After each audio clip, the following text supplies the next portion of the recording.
2011 সালে রাজ্যে তৃণমূল কংগ্রেস ক্ষমতায় আসার পর থেকেই বীরভূমের শেষ কথা ছিলেন অনুব্রত মণ্ডল। এতদিন সরকারি দেহরক্ষী আর কড়া পুলিশি পাহারার ঘেরাটোপেই দেখা যেত তাকে।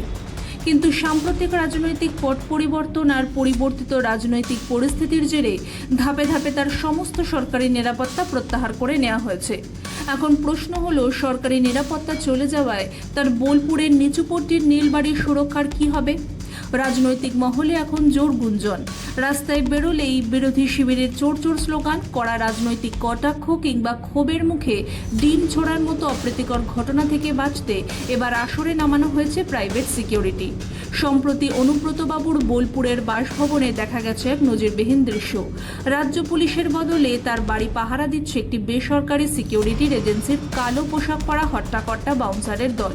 এক সময়ের দাপুটে নেতার সুরক্ষার দায়িত্ব এখন সম্পূর্ণভাবে সামলাচ্ছেন এই প্রাইভেট সিকিউরিটি গার্ডেরা। যদিও এই নিরাপত্তা বদল নিয়ে অনুব্রত মণ্ডল বা তার ঘনিষ্ঠ মহলের তরফ থেকে কোনো আনুষ্ঠানিক প্রতিক্রিয়া মেলেনি, তবে বীরভূমের জেলা রাজনীতিতে এই ঘটনা নিয়ে চরম চর্চা শুরু হয়েছে।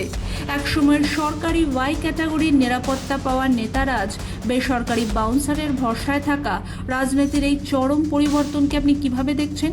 কমেন্ট বক্সে অবশ্যই আপনার মতামত জানান।